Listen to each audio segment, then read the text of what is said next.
Well, staying in South Africa, 7 men linked to the sexual assault of a group of women at an abandoned mine near Johannesburg have been officially charged with multiple counts of rape. The men were among more than 60 suspects who appeared in court on immigration and firearm charges. They are believed to be legal miners who dig for gold around disused mine shafts. The women were filming a music video when the attack took place. The case sparked violent protests in townships around the mines and anger nation. Demonstrators also gathered outside the court ahead of the hearings.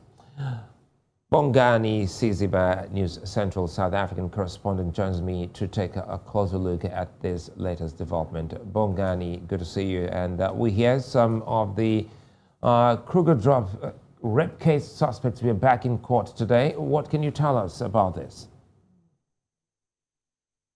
Good evening, Sulaiman, and good evening to your viewers.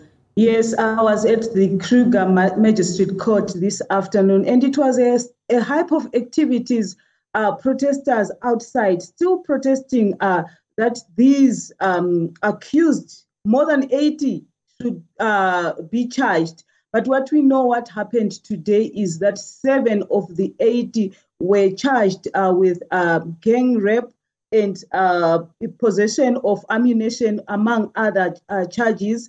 And the DNA test came back yesterday, and it linked 7 of these 80. But the NPA, that is the National Prosecution Authority, told us outside court that there are 14 that have been linked to this gang rape, but 7 of them were charged today, and the other 7 will be in court tomorrow. Well, Bongani, we understand, okay, that's 7, but we also understand about 80 people are in police custody. So what happens to these? We know that all these more than 80 were randomly arrested, and we were waiting for the DNA test and further investigations, as indicated by the police, that they were still doing further investigations. So far, these 7 for today and 7 that will be charged tomorrow are the only ones that have been linked to gang rape. So what will happen to the other ones? We know that they were randomly arrested, which means they will face charges of living in the country illegally. And we understand some of these suspects are minors. So do you think they may also be linked to rape cases?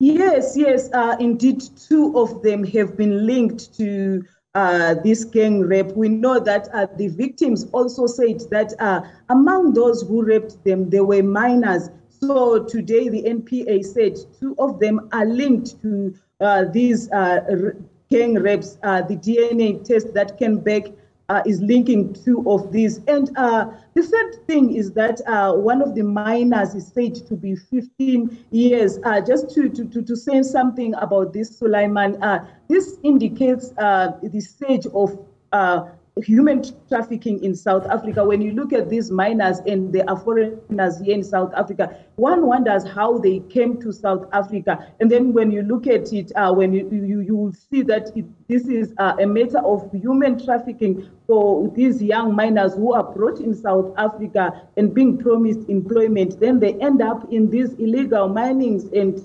now they are involved in gang rapes. Have you heard anything about any of the victims?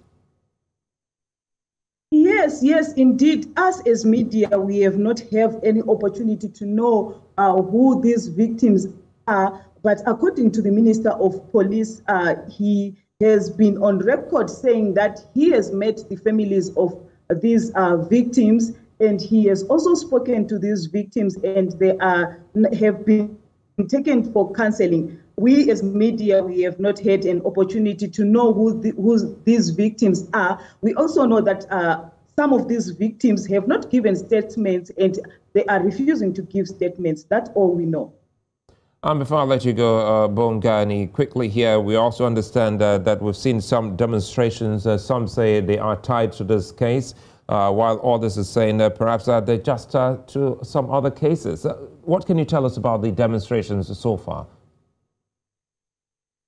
So far, we know that in South Africa, there have been demonstrations of saying foreigners must leave.